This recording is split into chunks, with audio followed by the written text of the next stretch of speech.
Revolutionary talk for revolutionary times. Promoting peace, liberty, and prosperity around the clock. LibertyTalk.fm.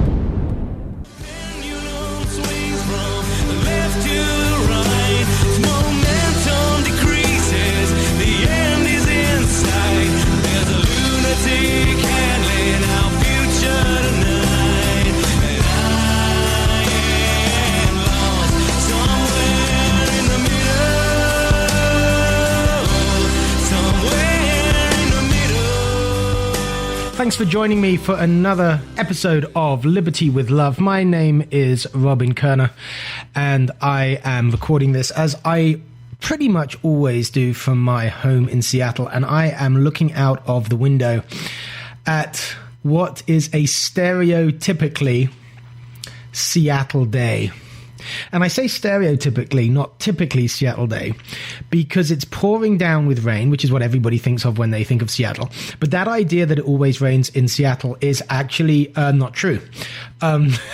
It turns out, if you kind of Google this, go to Wikipedia or something and look at the climate, although it's often cloudy in Seattle, in terms of total annual rainfall, it's really not a very rainy city at all compared to other major US cities. But this winter, it kind of has been. This winter, it's been an exception.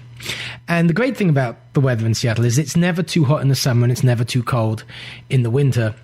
But so when I say winter, I don't think of kind of snow and freezing weather, because we don't get a lot of that. We have it a bit, but not a lot. It's just gray days and rain, rain, rain. And I'm itching for the spring. Springs up in the Pacific Northwest are just to die for. They're absolutely beautiful. But spring is coming late this year, I think, because of the grayness and the wetness, just the lack of sun. So anyway, that's what I'm seeing as I'm looking out of my window, willing spring to follow hot behind, literally and metaphorically, hot behind the clocks going forward, which they did last weekend.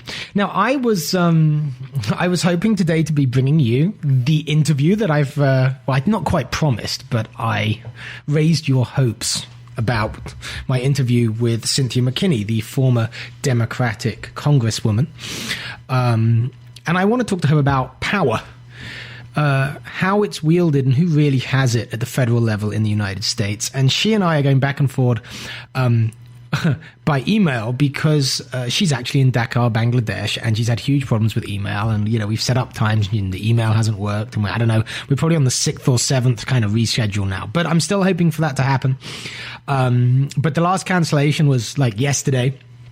So that means I have to come up with a show at last minute for you all to stream this weekend. As you know, it always streams on LibertyTalk.fm, 2 p.m. Pacific, 5 p.m. Eastern on Saturday and Sunday. So if you're listening to this at that time on that station, then you're hearing it first, all right? And then the rest of you all can download it as a podcast from LibertyTalk.fm, and I think on iTunes as well, etc., etc. So it's all good stuff. Now, so monologue time.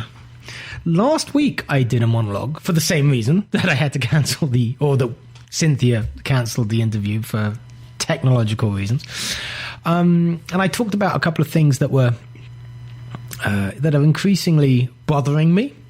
Or at least occupying me. We talked about the surveillance state for half of the show, and patriotism and national sentiment we talked about for the other half of the show. And, actually, I don't want to dwell on this again, but it was interesting. There was an article in The Guardian, one of these kind of long read feature articles, and it was a fascinating look at the plans that exist, get this, for the death of the Queen in Britain. And unsurprisingly, they're meticulous, right? And they're extremely detailed and precise. And they involve lots of officials, including officials that I guess, nobody's even knows exists. And And it was interesting to read that, after my talk about patriotism and sentiment. How do I feel? How would I feel about the the Queen dying, which has got to happen before too long? I hope I'm not committing British treason by even contemplating it. There was a time when that definitely was, right? Talking about the monarch's death was treason, but I think we've moved on somewhat since then. And of course, it's very unfashionable if you're a liberty guy, especially if you identified as a libertarian, to care at all about monarchy and monarchs, because certainly all the libertarians in this country think they left that primitive thing behind. Back in the end of the 18th century, right? But it's interesting, monarchy. The monarch certainly holds a fascination even now, and the pageantry and the theatre around it. And the theatre is the word. This Guardian article talks about the theatre of the British monarchy. And apparently the Queen Mother used to say that she spent so much of her time acting, and the Queen herself is very aware that it's a largely kind of theatrical role. I mean, it's a lot more than that, but all that pageantry seems to be very important. Anyway, it's rather unfashionable for a libertarian to give two hoots about monarchy. Although, obviously in my defense, I come from a constitutional monarchy, and there aren't many of those around in the Western world. So, obviously I guess I have some kind of, maybe that word, sentimental again, dare I say patriotic? I don't know, connection to it. It does many good things. Nobody claims, of course, that there should be a monarch with any kind of absolute or even disproportionate power anymore, and certainly not libertarians. But it is interesting what it provides to the nation. And, the British have this deep sense of history, I think. Their identity is in their past. It's in where they came from. And actually, as an American liberty guy, as an American classical liberal, I do see the history of Britain, my native country, as, kind of the furnace in which the ideas that America was founded on were not only wrought, but kind of bashed out in a messy way. Britain was not only where the ideas, Locke's ideas, these kind of people, like John Locke and John Stuart Mill. It's not just that the ideas were born there. It's that in the messy history of England, you see the way that these ideas were actually made practically manifest. And without that, America wouldn't be. America and the values of the Constitution, the Republican values, right, which some people think are inherently anti-monarchical, I guess you could say, but they come out of this constitutional monarchy. And there's a reason for that. And I think it's worth appreciating how that worked. And actually, I read this article in The Guardian and was wondering, if I would care when the Queen dies. And I would care, just like I would care if, the president died. It's the same thing. Although in the case of the British monarch, there's more sentiment, because the monarch represents so much of our history, right? It represents this long historical identity that reaches back into, a generation, 2 generations, 3 generations back, where today's Britain, in this case, was made, right? The Second World War. Churchill, the 60s, Thatcher, the Queen saw all of that. And it's interesting because obviously in terms of Britain as a global power, the Queen has presided over a decline, right? I mean, so how would it feel to be British when the Queen dies and we realize that we don't have that connection as a country to our past? I was thinking that I've been proud to be British. I've been proud of the British a couple of times in my life. One of those times was on 7/7, the July 7th attacks in 2005, where Islamic terrorists killed many people in London by bombing public transport, the tube, buses, etc. And the British reacted in a very unruffled way. It was kind of the Blitz spirit, very undramatic. I was proud of the British at that time. And of course, I was proud recently when they defied their political masters and their holier-than-thou media pundits and voted for Brexit. And it occurred to me reading that Guardian article about the plans for the Queen's death that one more thing would make me proud of the British. I don't know if they're still this, quote, great, unquote.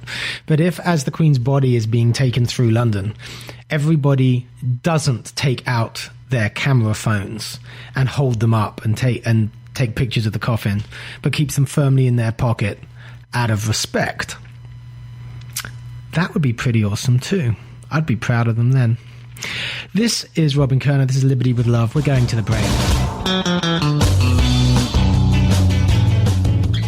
So, welcome back. This is Liberty with Love. Let's change the topic a bit. I was talking about camera phones at the end of it's a segue, bear with me. Camera phones at the end of the last segment. And this is something else. This relates to something else that I've also been having to think about this week. You know, I have a great team of people, just a few volunteers that help me do what I do. People like Dan, who help me with my robinkoerner.com website and the IT side of things. People like Paul, my engagements director, helps me book events and does all the logistics. Just awesome folks. And we have a little conference call. There's a few more than that, but we have a conference call every week. And one thing they have been saying to me for a long time, and I know they're right, because I see the evidence of it, is, Robin, you've got to start putting out more content that's kind of bite-sized, right? That's in the form that people want to see these days, and especially young folks, because, you know, the regular content I put out is, this radio show, it's an hour long and it's audio only, right? Nobody gets to see my face. And then, you know, when I have more time and I get really serious, I put out an article, but again, nobody sees my face. And both of these things take a lot of effort, right? To enjoy, right? If you've got to find an hour for a podcast, or you've got to kind of turn your brain on to read a kind of maybe an intellectually somewhat deep article.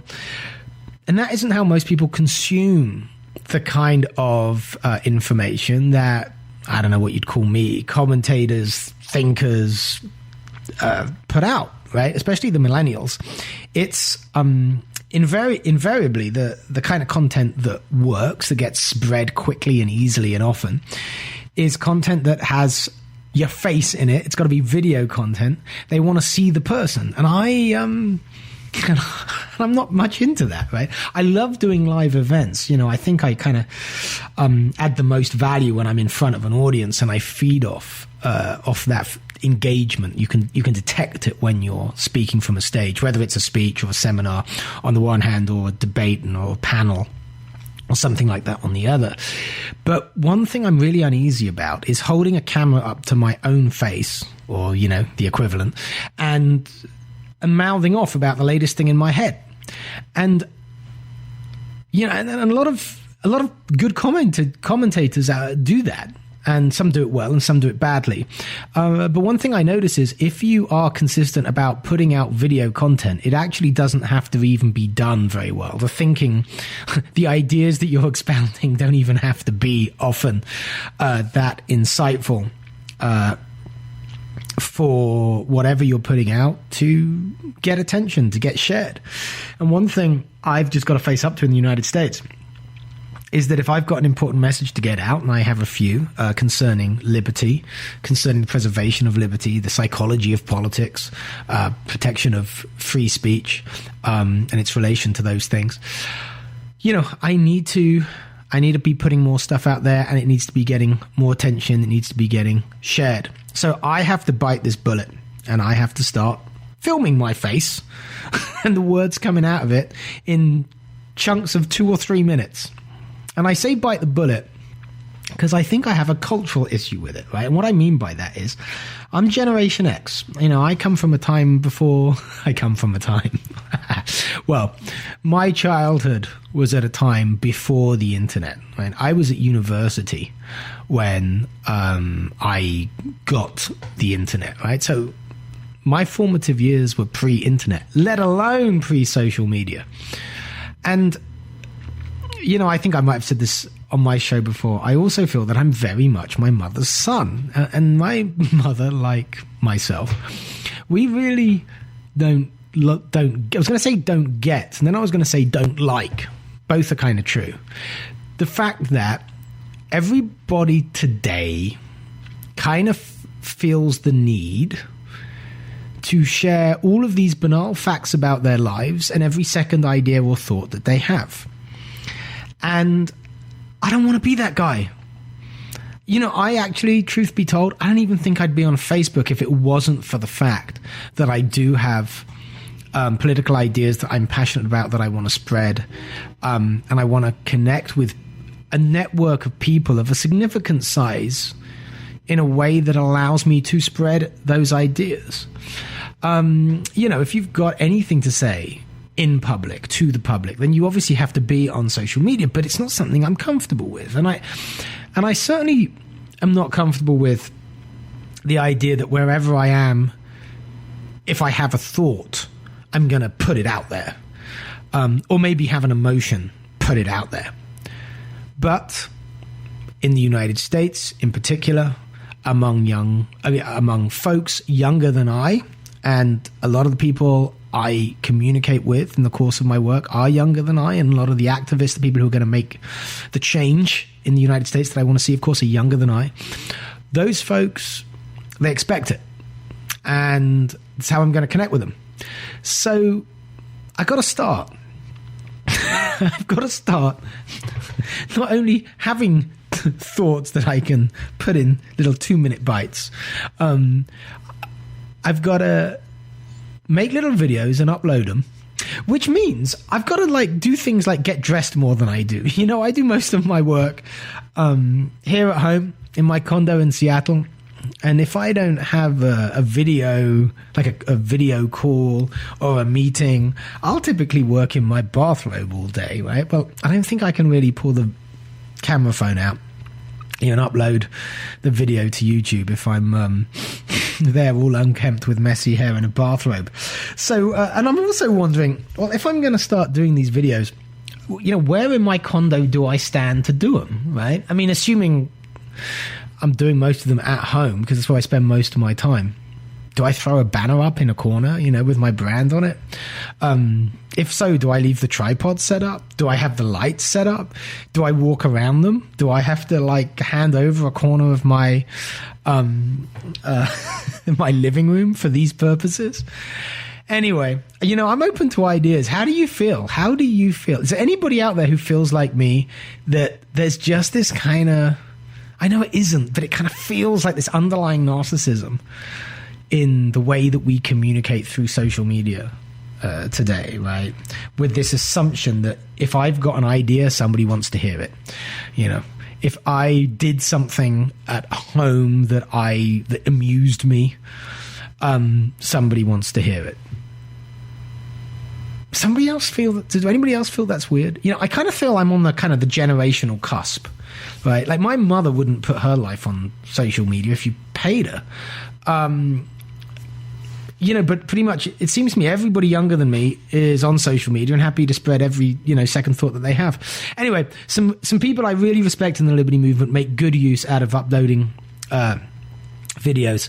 And, I said to my friend and colleague, Paul, any thoughts I might just have that I could fit into 2 minutes rather than spend a lot of time thinking about and put in an article are going to be so much more pedestrian than the kind of thoughts that I think, kind of, gave me something of a name in the liberty movement, right? My original Blue Republican article, the book, that kind of stuff, And he said, just go do it, Robin. He kindly said that your pedestrian is more interesting than most people's pedestrian. So don't second guess it.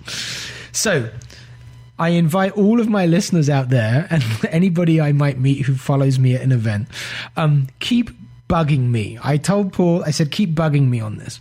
What I may do is start trying to get into the rhythm of doing little 2 or 3 minute videos about thoughts I have. I don't even know where I'm going to do them yet, what background I'm going to use. I haven't thought all of that through, but I've got to start getting in the habit of producing them. So I'm going to do that. I'm going to send them to Paul. This is what I told him. And I want him to delete 9 out of 10. And, certainly as I'm getting into the vibe. And then he can pick pick the best 1 out of 10 and maybe I'll start uploading them. We'll see. Now, I've told you this on my radio show because, like, declaring it publicly, I'm hoping that'll force me to actually do it. You will know, won't you, in a few weeks or months if I have actually followed through. This is Robin Koerner's Liberty with Love. In 2011, Robin Koerner wrote the article that launched the biggest coalition for Ron Paul's presidential run, called Blue Republican. Now, Stairway Press is pleased to announce the publication of his first book, If You Can Keep It, Why We Nearly Lost It and How We Get It Back. Jeffrey Tucker, who wrote the foreword, says brilliant ideas come in effervescent packages. This is a good description of Robin Koerner's provocative work. It's a work of stunning erudition and sincerity. I also happen to agree with it. I've been struggling toward a similar thesis for a good part of my writing career, though I'm certain Robin has gone beyond even my most mature thought. His section on liberty as a realization of a civilization of love truly sweeps me away with its insight and depth. I know that time is short and that people don't read as carefully as they should, but this section deserves close study by every advocate of liberty. It will change the way you think and speak about the topic. We need this book now. Pre-order your personally signed copy of If You Can Keep It at ifyoucankeepit.us. So as I was saying at the very top of this show, I had to put this little show together because the Cynthia McKinney interview fell through again. And so here I am recording on St. Patrick's Day. So let me just kind of honor that, acknowledge that. Today is the I guess the Irish celebration day, right? And there's a few interesting things about Ireland that I know. And since it's St. Patrick's Day, I'll share this one. St. Patrick was British, not Irish. I always wonder if more should not have been made of that, given the very tumultuous history between the two nations of Ireland and Britain, and even two nations that has to be put in quotes, right? Because Britain is not really a nation. Britain is really 4 nations, you could argue. It's also, you could argue, 3 nations and a province. The name of the country is the United Kingdom of Great Britain and Northern Ireland, right? But you know what I mean. Ireland was the first British colony, actually, going back to medieval times. The attempt of British kings to subjugate the Irish is a very old one. And another interesting little factoid that comes out of that history is this wonderful phrase, beyond the pale. Right? We all say, oh my God, don't talk to him. His views are beyond the pale. We've heard that. Well, that phrase, beyond the pale, actually refers to the attempts of the British state, the British crown, in history to subjugate the Irish. The Pale was, if I get this right, I think this is right, the part of Ireland that was governable, and the part of Ireland that was deemed ungovernable was said to be beyond the pale. So, it's a great pub quiz question, right? If you were in the pale, where would you physically be, right? The answer would kind of be Ireland. So that's where that comes from. And certainly the British have a lot to answer for in Ireland. Although it's kind of interesting because St. Patrick's Day is celebrated in America probably more than anywhere in the world. And one thing I noticed in the US, long before I got interested in politics, I came to the US kind of permanently in 2004. I didn't get involved in politics in any serious way until about 2010. But even before then, in America, it was fascinating to me just the things that I would hear about Ireland from Americans, and the relationship in modern times, in current times between Britain and Ireland and the IRA and the stuff there. There seems to be I've got no skin in this game. I have an aunt actually who lives in Ireland, married to an Irishman, but I don't know any. I'm not affected by the conflict in Ireland or Northern Ireland in any way, or really that history. But I'm pretty sure it's fair to say that I don't know what American kids are taught about the Irish question. The Irish question, I think, is kind of a phrase that has been used in Britain a lot to refer to just the difficulties, the sectarianism, the conflicts, religious conflicts, and also, the British-Irish conflict in the island of Ireland. It seems to me that a lot of what's being taught here, or certainly a lot of what Americans have come to believe about that, is just completely astonishing, right? Astonishing in the sense that, to me, I can't really relate it to what was going on in Northern Ireland as I was growing up. And it's worth mentioning, perhaps, that, as a kid, through the 80s, certainly, every week, if not every night at times, the news would have an update on the situation in Northern Ireland. Not because that was a regular segment, but just because there was always something horrific going on, or there was always some very serious attempt to deal politically with the situation, or there was some event that involved, the constabulary up there, some violence, or the military up there.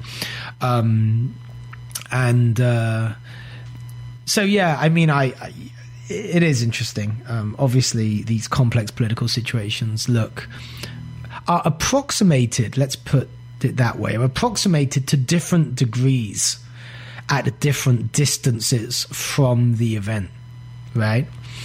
And maybe you could say that's one reason why my website, watchingamerica.com, where we translate foreign opinion pieces about the US, is so important.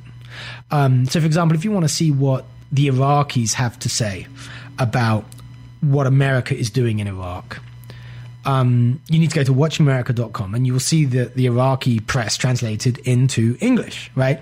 Now, obviously, if Americans are doing something in Iraq, then the Iraqis are going to have a more, a much closer and therefore probably more accurate view of the impact than whatever Fox News or MSNBC tells you Americans are doing out there from a distance of 10,000 miles away, or whatever the number is, right? So some happy St. Pat's Day. I don't want to get too somber. It's a day of celebration, right? Happy St. Pat's Day. And I should say that, I'm not trying to one up the Irish by saying St. Patrick was British, English. We think he was English. As far as the history knows, because the British patron saint, St. George. He didn't do any of the things that are claimed for him. I don't think he was killing any dragons, and he's claimed by, multiple countries, including Georgia. Right, the clue is in the name, the country, that is, not the state, of course, and Portugal. So there's nothing very credible at all about St. George, the patron saint. Okay, so what else do I want to talk to you about? I want to talk to you about, since I'm covering all kinds of ground today, I want to mention a recent executive order. Donald Trump's executive order on, I can't remember the exact name, it's something like Comprehensive Reorganization of the Executive.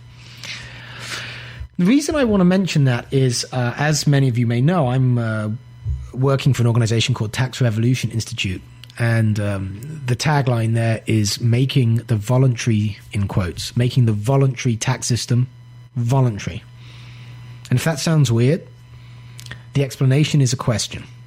What if the government had to earn your money? Now, I hope very soon to be interviewing my friend who I work with, Dan Johnson, who's the Executive Director of Tax Revolution Institute, to talk more about what we at TRI stand for, this new project that he and I have been hugely involved in launching. But because of my role at TRI, this executive order of Trump's was brought to my attention. And in this executive order that was only signed a few days ago, Monday the 13th of March, he is asking for efforts to be made to determine whether programs that are being implemented by the federal government, by federal executive agencies, right, could be better implemented, and by better, more effective outcomes, or at least the same outcomes for less money spent. He wants to know if these programs could be better implemented by entities other than federal government agencies. So maybe state governments, local governments, or the private sector, for-profit or not-for-profit. And this really piqued our interest at TRI because, as you will find out when you listen to the upcoming interview that I will do with Dan Johnson, one of the reasons we are advocating now for a voluntary tax system, and there's more to it than that, as I say, we'll go into the details later, but is that we have a huge problem in the funding of government that is unique to government, which is that it doesn't matter how bad the outcomes are of government spending. It doesn't matter the extent to which the spending of tax dollars fails to deliver on the purpose that those tax dollars were taken for. Doesn't matter how big the failure is. The government gets your money again next year. It's guaranteed always to get the same amount of money regardless of outcome. Now, if you're a charity and you stop delivering services, you start to fail in your mission, people will stop donating. Obviously, if you are a for-profit company like a supermarket, if you don't deliver, quality food and affordable price, people stop buying, right? Not so with the government. The fundamental problem of government is that the coercive system of raising revenue guarantees that revenue. So there is absolutely no incentive or mechanism to mitigate against waste, against inefficient spending.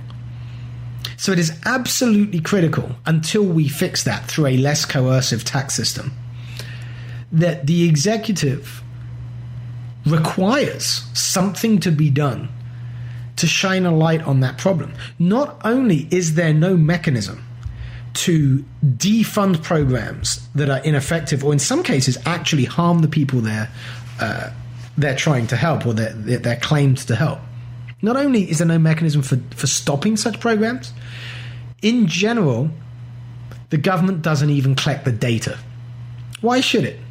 Why should it actually collect data on the dependency created by, I don't know, the food stamp program, for example. I'm not. This isn't an argument against the food stamp program. I'm just saying, for example, why should it collect the data about the harm done? Because it's not going to change anything. It's not going to change anything. What we at TRI want to do is to change the tax system in a way that we start collecting the data that allows us to compare the outcomes of government spending and government programs with those of non-government, or at least non-federal agencies, right? So it's in that spirit that we see this executive order by Trump, which isn't about tax specifically, but it is about what is done with tax. Because if you can get more service bang for the buck, right? If you can feed more people with every tax dollar, or you can get more justice with every tax dollar, if you can deliver more health with every tax dollar, whatever you think about whether tax dollars should be spent on any of those things, you do more good. And to the extent that you waste tax dollars, you're harming people, right? You're harming people because there's always a victim of tax, right? There's the person who's having that money taken mostly against their will. That we can argue about the legitimacy of the taxation process through a representative democracy. Okay, sure. But when you take the coerciveness of tax and the fact that the enforcement is essentially inhumane, right, which is a whole other huge piece of this puzzle. Taxation always has a downside, a human downside. So it has to have a maximal upside to even be able to justify it morally. We were therefore pleased. TRI is therefore pleased, and I recommend to you, whatever you think about Donald Trump, and I am no Trumper, as you know, that executive order, we need more like that, actually. We need more consideration of the meta problems in politics, right? We can argue about where should the tax dollars go, but we have the meta problem, right? The more fundamental problem of not having a mechanism to even make sure that those tax dollars go to better places and not to worse ones. So we love that. We at TRI love that executive order. And as I say, check it out and support it. I think it deserves bipartisan support, and I was pleased to see that coming out of the White House this week. And I should also say that is actually a proper use of an executive order. It is a proper use of an executive order to improve the delivery of services by government agencies. Completely legit. And this is important too. It's not an ideological takedown of the government. It's a request for information. It's saying, let's at least start looking at alternatives to see if we can do more good. And you will probably see an endorsement coming out of TRI for this, certainly this piece of the executive order in question. And in it, I say, as a society, we need to start measuring our compassion by the good that we do, not by the amount of money that government takes. And that's important. And talking about measuring our compassion by the good that we do, if you haven't listened to my recent show with Judge Dave Sweat from down in Georgia, I urge you to do so. He's a judge that sits on something called an accountability court, where he tries to get offenders, often people with drug issues, not into the justice system as much as into treatment.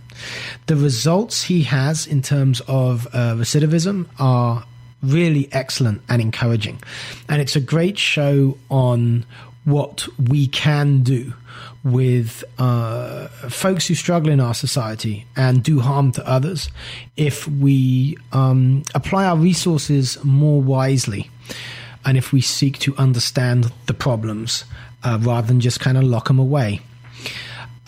Do check that out. I was very excited to discover the existence of these courts and certainly excited to discover the outcomes they're getting.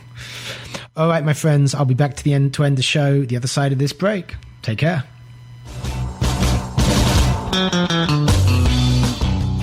So I'm just going to close out the show with letting you all know what I have coming up. Next month in Redmond Library, that's just outside Seattle, I will be on a panel discussing the issues in education in the United States. I've always been passionate about education, but I haven't actually done, believe it or not, a panel on education or a debate or anything like that. And I haven't even written a lot about it since I started writing in the US, but I was always interested in it when I was back in Britain going through the educational system. So hopefully I can offer some interesting perspectives on the challenges that we're facing in education in the US. I do think the freedom of speech is a huge issue, and it ties to what they have asked me to talk about in particular, which is is standards, right? The use of standards. So you've got like Common Core, maybe a federal imposition of standards. There's many issues around that, but a huge one is how dangerous it is because it leads to politicization, and it leads often to teachers becoming kind of political administrators rather than teachers. I've seen it in my native country of Britain. My uncle was an elementary school teacher, and he left precisely because of the implementation of what we call in England the national curriculum, which is kind of similar in some ways to what's being proposed under Common Core. And I know many people in the teaching field in Britain who have been kind of demoralized by exactly this, not being allowed to just get on to teach kids, not being trusted to not just with knowing how to teach, but also knowing what to teach and how to approach the kids in their classroom. So I'll be talking about that. That's April the 20th in Redmond. I've got some much bigger events coming up too. I will be teaching also at FECon. That's the Foundation for Economic Education down in Atlanta, Georgia. It's going to be a huge conference. There's going to be so much to learn for folks who are and want to be liberty activists. It's going to be huge. So that's in mid-June. And then in mid-July, I will also under the auspices of FEE, I will be at Freedom Fest, and Jeffrey Tucker and I will be doing another Dog and Pony show on the stage live. That's a fee-sponsored event, and I'm very excited and honored to be able to do that. So I hope to see you April or June or July. This is Liberty with Love. Revolutionary talk for revolutionary times. Promoting peace, liberty, and prosperity around the clock. LibertyTalk.fm.